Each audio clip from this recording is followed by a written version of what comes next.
Hello, everyone. Good morning, good afternoon, and good night to all the people listening to this podcast. Welcome to PPDC Podcast Season 2, sebuah podcast yang tidak hanya membahas tentang debat, tetapi juga membahas isu-isu farmasi yang fresh dan tentunya update dong. Hai, ketemu lagi nih di PPDC Podcast Season 2. Akhirnya ya, Mik, kita ketemu lagi di episode 4 ini. Iya nih Ras, nggak bosan-bosan ya Ras, kita hosting di PPDC Podcast. Tapi sebelum kita masuk ke topik kita kenalan dulu yuk. Halo semuanya, perkenalkan nama aku Larasati Rahmadi Hardianti dari Angkatan 2020 Fakultas Farmasi Universitas Pancasila. Dan perkenalkan, nama aku Helmi Fatih dari Angkatan 2020 Fakultas Farmasi Universitas Pancasila. Oh iya Ras, hari ini kita kedatangan tamu nih. Wah, siapa tuh Mik? Kabarnya tamu kita pada episode kali ini alumni kita loh. Betul banget sih Ras. Tamu kita pada podcast kali ini adalah Kak Cynthia. Kita sapa dulu kali ya, Mik. Halo Kak Cynthia. Halo Laras, halo Helmi. Ya, halo juga Kak Cynthia. Sebelum aku kasih tahu tema kita pada hari ini, kita kenalan dulu yuk sama narasumber kita. Apoteker Cynthia adalah seorang farmasis yang memiliki ketertarikan terhadap bidang farmasi industri. Beliau merupakan lulusan program profesi apoteker di Universitas Pancasila pada tahun 2020, yang sebelumnya telah menempuh pendidikan S1 Farmasi di Universitas Pancasila dan lulus pada tahun 2018. Beliau memiliki pengalaman organisasi sebagai anggota PMB atau Persatuan Mahasiswa Buddhis pada tahun 2014 sampai tahun 2016.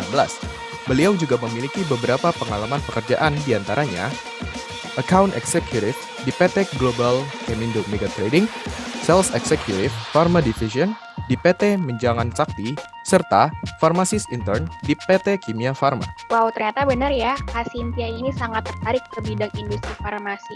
Bisa dilihat dari pengalaman kerjanya ya, Mi. Iya nih Ras, dan juga kami ucapkan selamat datang kepada Kak Cynthia. Welcome to PPDC Podcast ya Kak. Gimana nih kabarnya Kak? Halo semua, selamat malam. Makasih banget ya udah undang aku. Ini kesempatan berharga banget nih buat ngomong sama adik-adik. Adik-adik, kabar baik nih. Gimana kabarnya Helmi, Laras? Baik juga Kak. Sehat-sehat?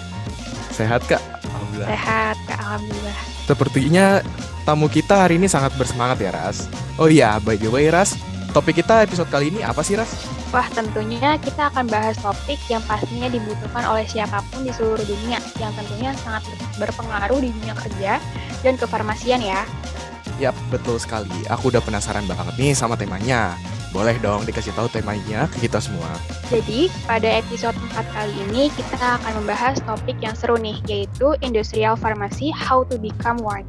Teman-teman juga mungkin sudah penasaran nih sama topik kita, dan tentunya kita juga dong. Tapi, sebelum kita masuk ke topiknya, bagaimana untuk Kak Cynthia? Apakah sudah siap untuk membahas tema kita pada hari ini? Ya, aku siap. Baik, karena narasumber kita sudah siap, langsung aja nih kita masuk ke topik pembahasan kita. Baik, sebagai pertanyaan pembuka, sebelumnya, seperti yang kita tahu ya Kak, terkenalnya tuh farmasi kerja selalu di dalam laboratorium. Mungkin bisa dijelaskan sedikit nih Kak, menurut Kak Cynthia, apa yang dimaksud dengan industrial pharmacist itu sendiri? Aku pas baru jadi mahasiswa juga taunya tuh industri farmasi itu kerjanya di lab ya, karena kan kita prakteknya itu emang di lab. Nah, pas aku masuk apoteker itu kan ada PKPA ya kita nanti. Nah, kalau misalnya industri farmasi itu kalau yang sering dibahas di kampus itu kan farmasi itu memang dari hulu ke hilir ya. Nah, farmasi ini nggak cuman kerja di lab, jadi kita ngurusin memang dari awal banget produk farmasi itu mau dibikin sampai nanti dia udah jadi. Jadi industri farmasi itu luas banget, nggak cuman kerja di lab, nggak cuman bikin obat, nggak cuman tes, trial, uji disolusi dan lain-lain, tapi bener-bener semuanya kita urusin gitu. Lebih besar dari yang kita tahu sih. Kalau dari aku, industri farmasi singkatnya kayak gitu. Lalu sebagai mahasiswa tentunya kita ketika lulus ingin berkarir sesuai dengan keunggulan masing-masing ya kan Kak. Boleh dijelaskan nih hal penting apa saja yang harus dimiliki oleh mahasiswa jika ingin berkarir di industri farmasi? Hal yang perlu dimiliki kalau mau kerja di industri farmasi itu yang pertama pasti harus suka ya sama industri farmasi karena kan kalau kita tahu farmasi itu dibagi dua, klinis sama industri. Nah, kalau misalnya di industri itu pasti beda jauh sama klinis. Kalau klinis kan kita kayak pelayanan dan lain-lain. Nah, kalau misalnya di industri itu yang kita harus miliki yang pertama itu sebenarnya di semua tempat sih. Kita harus punya attitude yang baik. Terus kalau saran aku banyak belajar di Excel karena sekarang nggak semua orang itu bisa Excel, tapi Excel tuh penting banget di dunia kerja. Terus grafis desain dikit-dikit mungkin tuh harus bisa. Marketing dikit-dikit digital itu juga harus bisa. Itu berguna banget sih kalau untuk di industri farmasi. Sama public speaking itu harus banget kalau di industri farmasi terutama yang bukan di lab. Jadi kayak di office itu public speaking itu harus banget. Terus ya attitude sih, lebih ke attitude sama public speaking kalau menurutku. Soalnya kalau ilmu itu kita bisa dapat seiring berjalannya waktu. Nah, aku sering banget sih nemuin anak baru. Aku juga kan ngalamin ya sebagai anak baru. Kalau baru masuk itu kita itu harus istilahnya ngosongin cawan. Jadi kita tuh nggak boleh penuhin cawan kita datang-datang ke perusahaan tempat kita kerja nanti. Karena kita tuh nanti tugasnya untuk menampung ilmu-ilmu, masukan-masukan dari segala sisi, atasan, rekan kerja, dan lain-lain.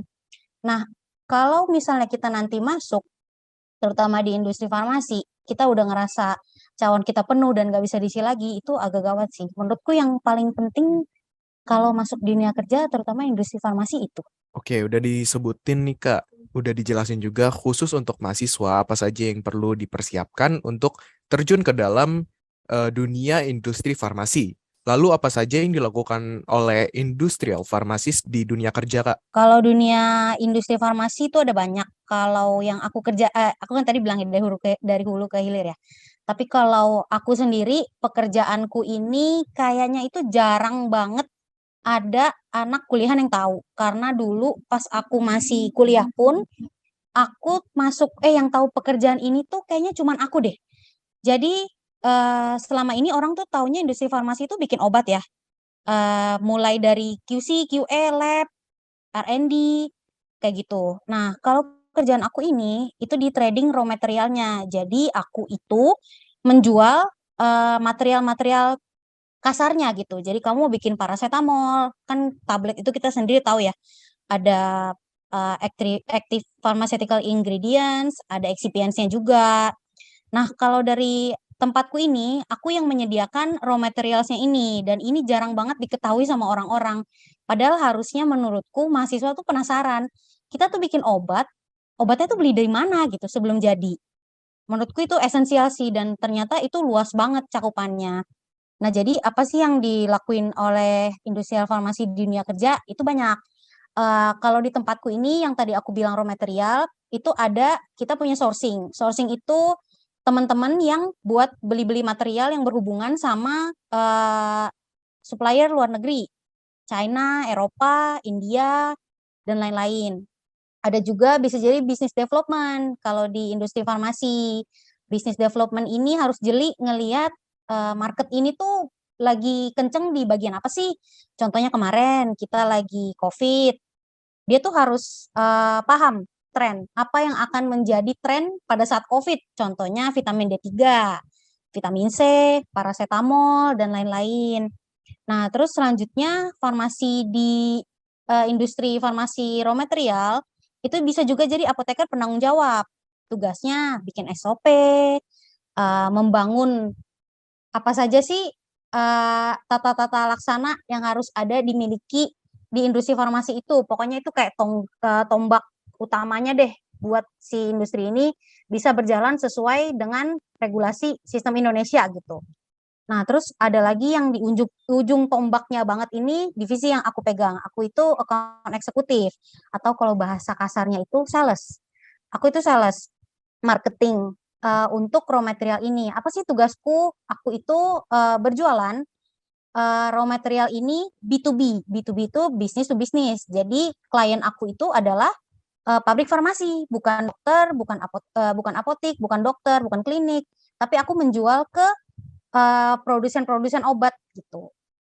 Nah, kalau farmasi di bidang industri, contohnya di raw material ada tadi, ada sourcing, BD, APJ, ada juga account eksekutif atau yang seperti aku ini sales.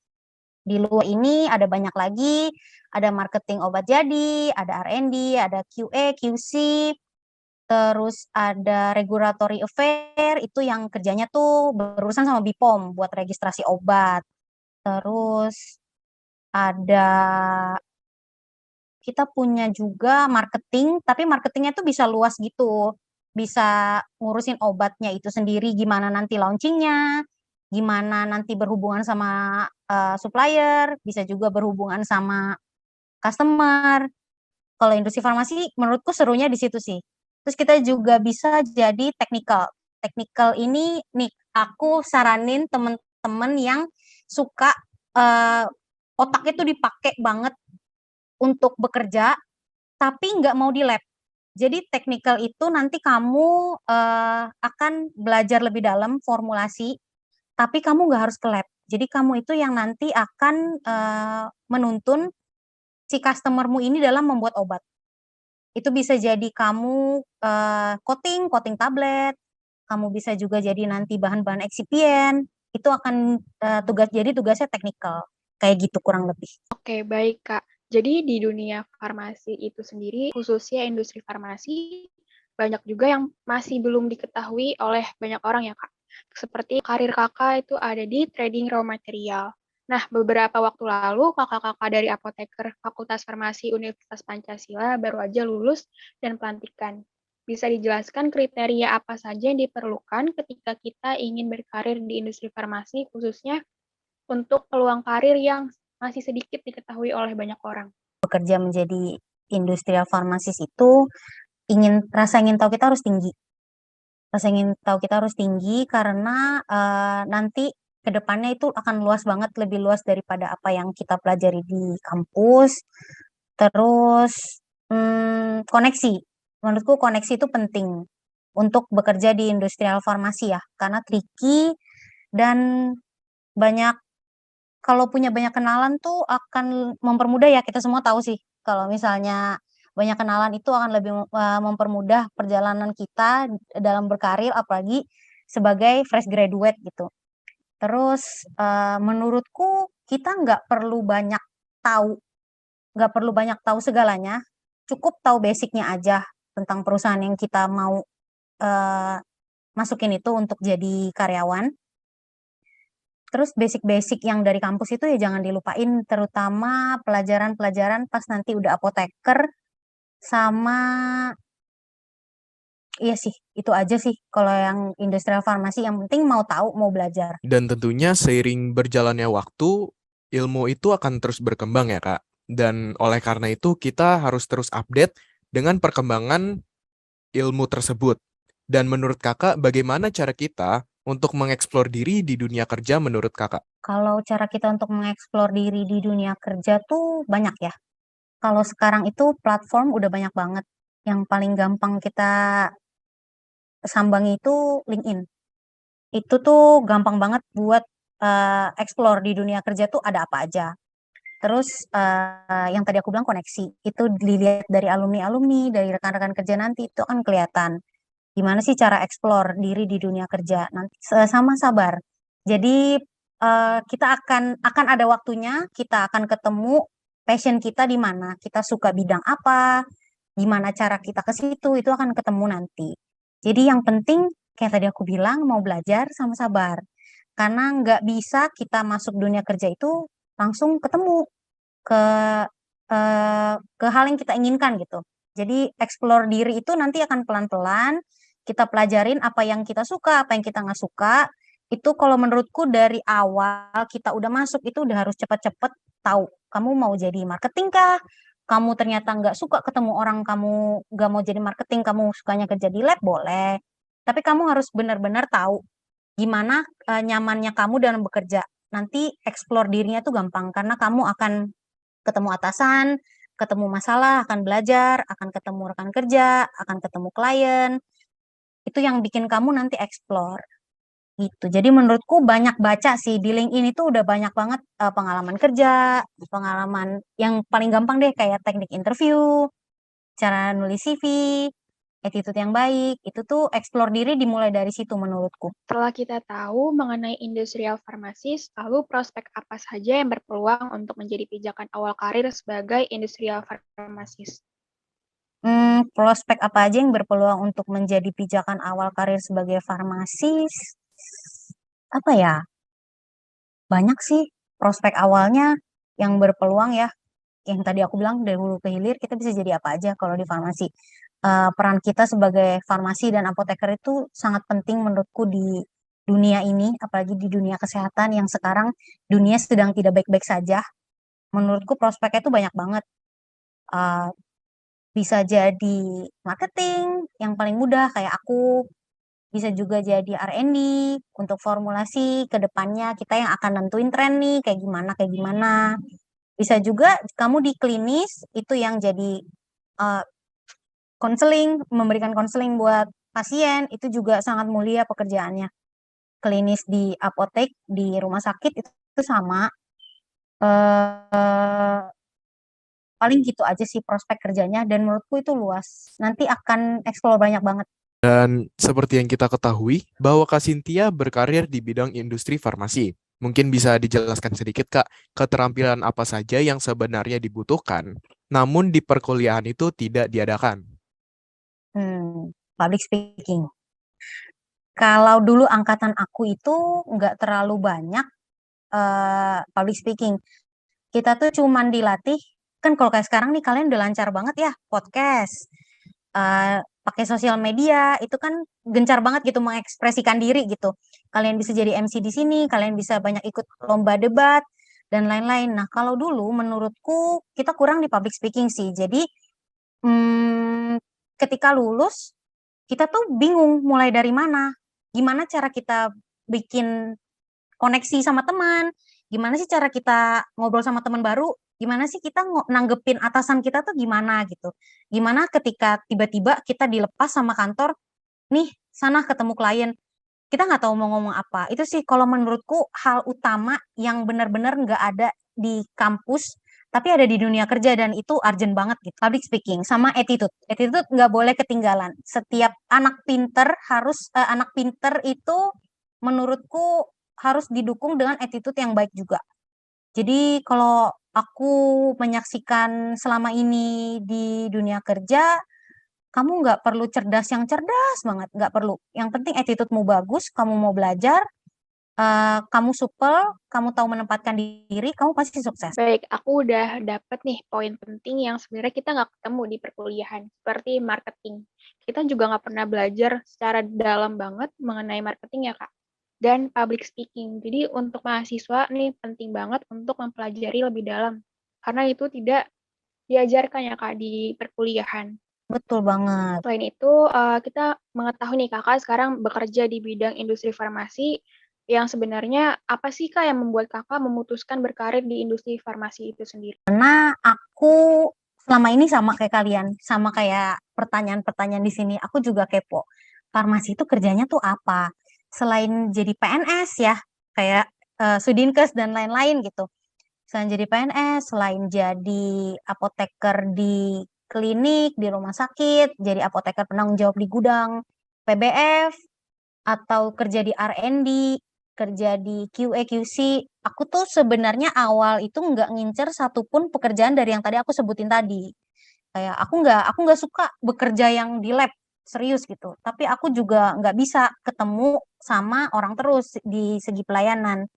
Nah, pas aku PKPA, aku PKPA di industri. Aku PKPA di industri, aku di bagian PPIC. Dari situ aku baru tahu, oh, apoteker tuh farmasi tuh bisa loh jadi PPIC. Kita bisa loh ngatur forecast untuk penjualan, kita bisa ketemu sama sales, kita bisa ketemu sama orang-orang produksi. Ternyata tuh lingkupnya banyak. Nah, ternyata dilihat dari PPIC lagi, itu di atasnya tuh masih ada lagi supplier kita gitu. Aku tuh ingin tahu banget gimana sih cara kita impor barang-barang farmasi itu perizinannya itu kayak apa? Kenapa bisa obat itu bisa jadi? Aku butuh tahu uh, itu tuh asalnya dari mana gitu. Berapa banyak supplier sih di Indonesia ini yang supply obat-obat? Terus obat itu yang kita tahu cuman dasarnya aja kayak ada bahan aktif, ada eksipien dan lain-lain. Aku tuh kepo sebenarnya dunia ini tuh berkembang tuh kayak gimana. Di dunia-dunia obat ini tuh apa aja sih yang udah ada di sini tapi belum dikembangin gitu. Sesimpel itu sih. Baik, aku udah ngerti banget nih apa yang dimaksud Kakak tadi. Sebelumnya, aku pengen ngasih tahu juga nih, Kak, eee, penting nggak sih, Kak, buat diri kita sendiri mengevaluasi diri, jadi kita tahu apa yang cocok untuk kita? Penting, penting banget. Karena aku sering banget ketemu adik-adik kelasku yang tanya gitu, "Kak, gimana sih kerja di sini? Kak, ini tuh apa sih?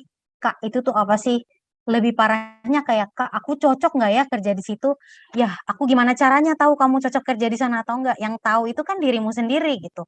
Jadi menurutku penting banget sih buat kenal, karena kita kuliah itu kan panjang ya, 4 tahun, tambah apoteker 1 tahun.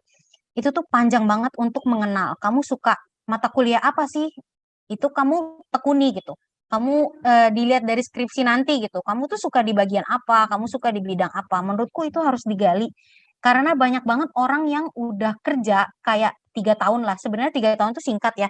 Tapi itu tuh akan sangat berat ketika itu ternyata bukan passionmu, bukan tempatmu di situ gitu. Nanti ketika nih misalnya aku masuk ke marketing, aku udah terlanjur nyemplung ke marketing, tapi ternyata aku nggak enjoy. Aku udah mengalami itu 3 tahun gitu, aku udah menjalaninya 3 tahun. Tapi ternyata aku baru tahu passionku itu di R&D.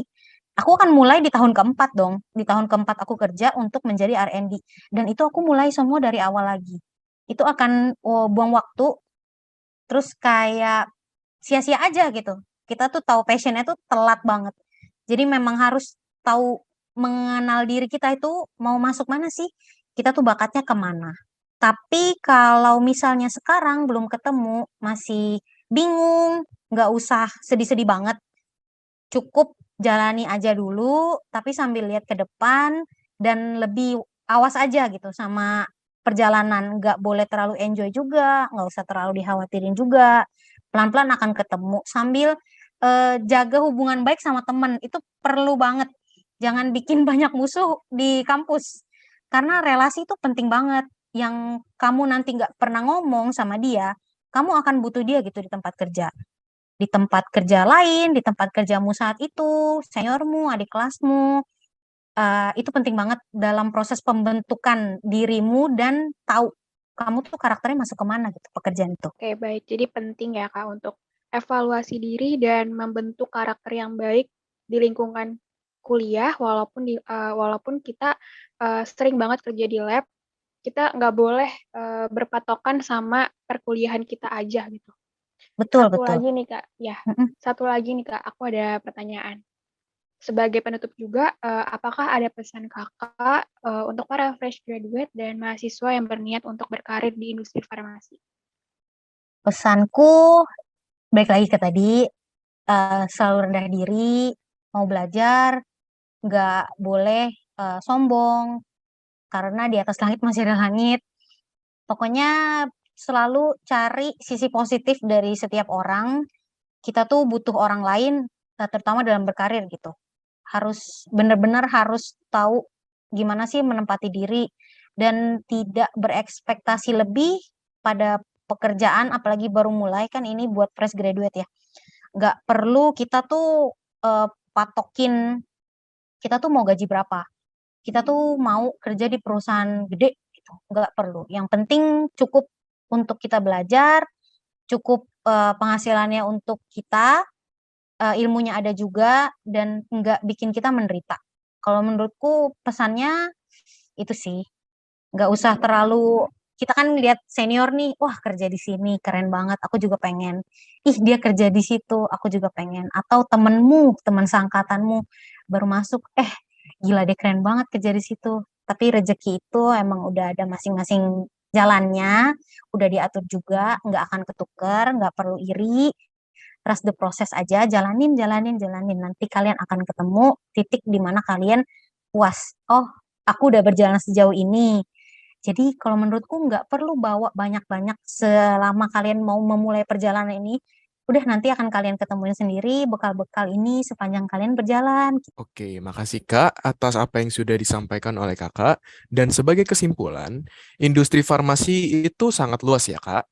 tidak hanya sebatas bekerja dalam laboratorium, melakukan formulasi, atau melakukan uji terhadap suatu formulasi dan ilmu farmasi lainnya. Tetapi industri farmasi juga menuntut kita untuk memiliki soft skill seperti public speaking, networking, dan tentu saja attitude yang baik yang tentunya akan membantu kita selama kita akan terjun ke dalam industri farmasi. Dan selain itu, pemikiran yang luas dan rasa keingintahuan yang tinggi dapat menjadi suatu poin penting bagi kita yang ingin berkarir sebagai seorang industrial farmasis. Yap, betul sekali. Usai sudah perbincangan kita pada hari ini, untuk teman-teman yang pertanyaannya belum terjawab pada podcast kali ini dan masih mau berbincang lebih jauh dengan Kak Cynthia, boleh banget nih kepoin sosial media Kak Cynthia. Boleh disebutkan Kak sosial medianya apa saja?